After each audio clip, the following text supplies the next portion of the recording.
कश्मीर के पहलगाम में हुए आतंकी हमले के बाद से सारे के सारे आस्तीन के सांप निकलकर सामने आ रहे हैं। कभी कोई पाकिस्तानी हिंदुस्तान को गीदड़ भभकी देता है तो कभी हमारे देश में मौजूद कोई गद्दार पाकिस्तान के समर्थन में अपना ज्ञान बांटने लगता है। लेकिन इस बार गुरपतवंत सिंह पन्नू ने ऐसी ओछी बात कर दी जिससे ये साफ हो गया कि पन्नू भी पाकिस्तानी खुफिया एजेंसी ISI के साथ मिलकर भारत के खिलाफ साजिश कर रहा है। पन्नू ने जो कायराना बयान देते हुए सिखों पर संगीन इल्जाम लगाने की कोशिश की, उससे सिख समाज में खासा नाराजगी है।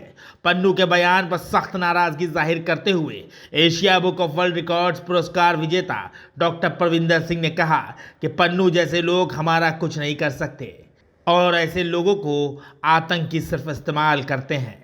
बहुत गलत बयान दिया उन्होंने कि जो सिख सैनिक हैं जो 1947 के बाद जब भी देश आज़ाद हुआ था तब से वो भारत सरकार के साथ जो कर रहे हैं, कोई बॉर्डर सिक्योरिटी फोर्सेस में है, सिख रेजिमेंट है, जाट रेजिमेंट है, जितनी भी रेजिमेंट्स है उसको उसमें होपफुली अगर मैं गलत नहीं हूँ तो 40% सिख सोल्जर होते हैं, सिख फौजी होते हैं। वो सिख फौजी तो भारत के साथ है तो जितने किसान हैं और जो दूसरे और भी सिख हैं पंजाब के, हरियाणा के, जो पूरे इंडिया के।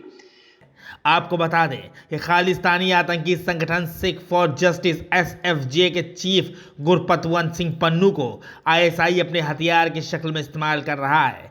इसीलिए पन्नू ने एक बार फिर भड़काऊ बयान दिए। पन्नू का ये बयान ऐसे समय आया है जब पहलगाम आतंकी हमले को लेकर पाकिस्तान की मीडिया भारत पर झूठे इल्जाम लगा रही है। डॉक्टर परविंदर सिंह पूरी दुनिया घूमते हैं। उन्होंने कहा कि पाकिस्तान खुद दाने दाने को मोहताज है, ऐसे में वो भला भारत से युद्ध कैसे कर सकता है। डॉक्टर परविंदर ने कहा कि ISI के प्रोत्साहन से पन्नू ने न केवल सिख कौम के नाम पर देश को बांटने की कोशिश की है।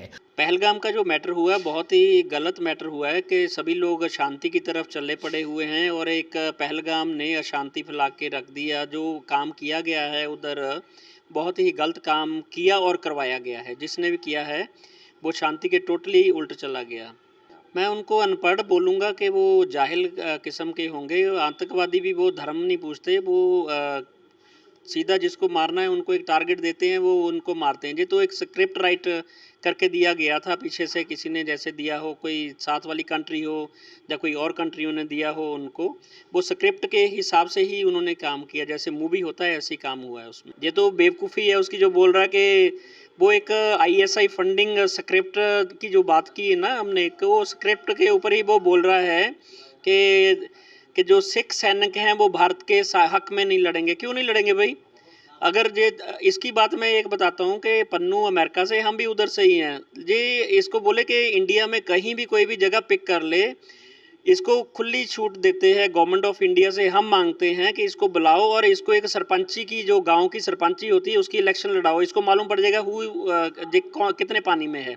हिंदुस्तान और अगर पाकिस्तान की जंग छिड़ती है, पाकिस्तान 10 मिनट में ख़त्म हो जाएगा, क्योंकि उनके पास खाने के लिए रोटी नहीं है तो वो कहाँ से और चीज़ें लेके आएंगे। छिड़ने की दशा में बल्कि वो अमेरिका, कनाडा और अन्य देशों में बसे सिख समुदाय के लोगों को बदनाम करने की कोशिश कर रहा है। डॉक्टर परविंदर सिंह का साफ मानना है कि पन्नू का यह बयान केवल मानसिक दिवालियापन और इस्लामोफोबिक आतंकवादी सोच का नतीजा है। जिस तरह भारत में अर्बन नक्सलियों का सफाया हो रहा है, ठीक उसी तरह अब इन आतंकियों का खात्मा बहुत ज़रूरी है। Bureau report, NDTV Bharat.